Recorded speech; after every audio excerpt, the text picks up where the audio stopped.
first of all, talk to us about the process. How much money did you receive? What was the process like? And why did you feel that you needed it?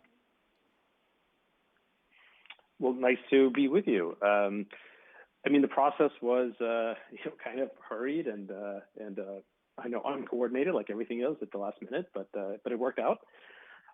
We were able to get the funding. We got about $830,000 from it, and it worked well. I think we're using it for exactly the purpose that it was intended. I am trying really hard to not lay anyone off. I kind of announced at the beginning of the crisis that I'm optimizing for not having to furlough anyone, and this definitely lets us do that.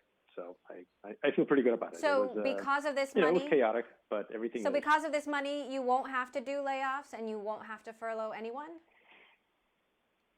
Well, that depends very much on how long the crisis continues, but we think we're actually in decent shape because of it. So yeah, I think we would have had to without it, and with it we don't.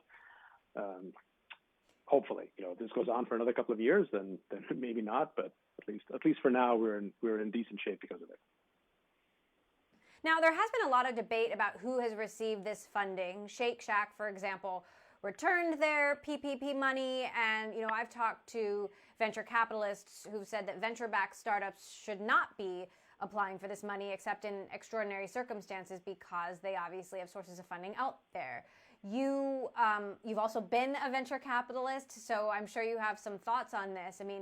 Why do you think that a company like All Turtles should have this money rather than like a laundromat or a restaurant out there that might not have the ability to tap Silicon Valley cash?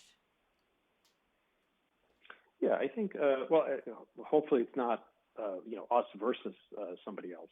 I think it's not that complicated, right? I think the program was put in place for a specific reason. So it's meant for companies that don't have ready access to other capital, so that they can keep people on payroll. So I think if you meet those two criteria, like there's not another ready source of capital that you can get from, and you actually need this to keep from having to lay people off, then it makes sense. So I think startups that meet that criteria should apply for it. In fact, I think it's really important. We're all expecting that by the time we come out of the pandemic crisis, that there'll be this wave of innovation, and the new world that we're trying to make should be better than the old world.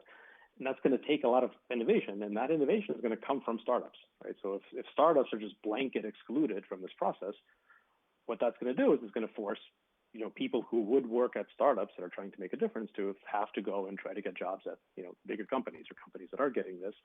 And that's just going to result in, I think, a worse world in a few years than this one. So I'm sure there's plenty of companies that got it that shouldn't have gotten it.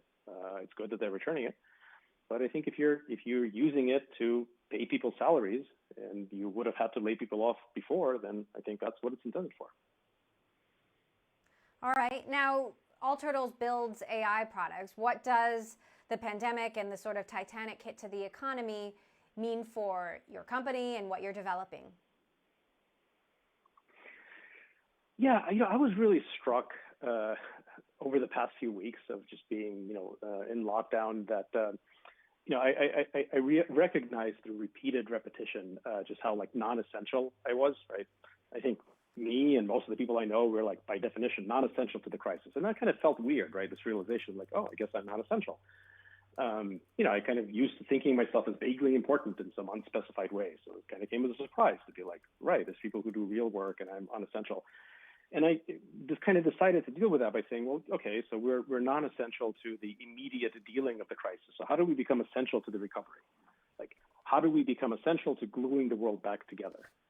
How do we make sure that everything we're working on is something that is going to be the new essential for when things come back, and for helping things come back, and for making sure that the post-COVID world is better than the pre-COVID world?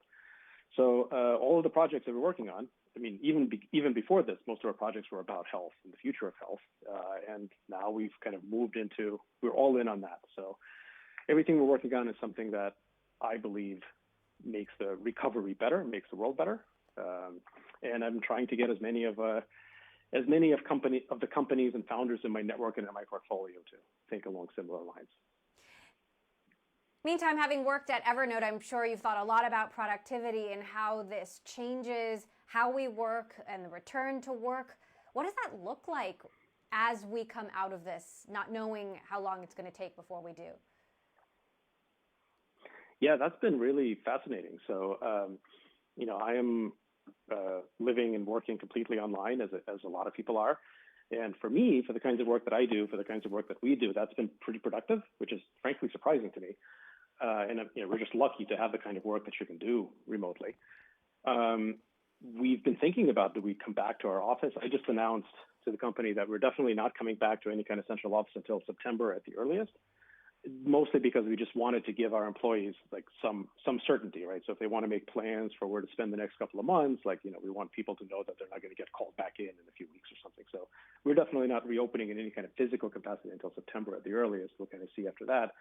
But then it's a fair question. Like, what do we want to do after? What do we want to do over the next couple of months when things are opening back up, but the pandemic is still a worry? And then what do we want to do in the sci-fi future of, 18 months from now, when hopefully there's a vaccine and there is no more pandemic worry?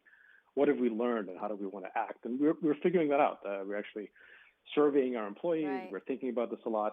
We're actually working on a couple of products that are specifically meant for making remote work more productive. It's giving me a whole bunch of ideas around the productivity space. So hopefully we'll come out of this. Again, the goal is to come out of this a better world than we were when we went into it. And we want to play at least a small part in that.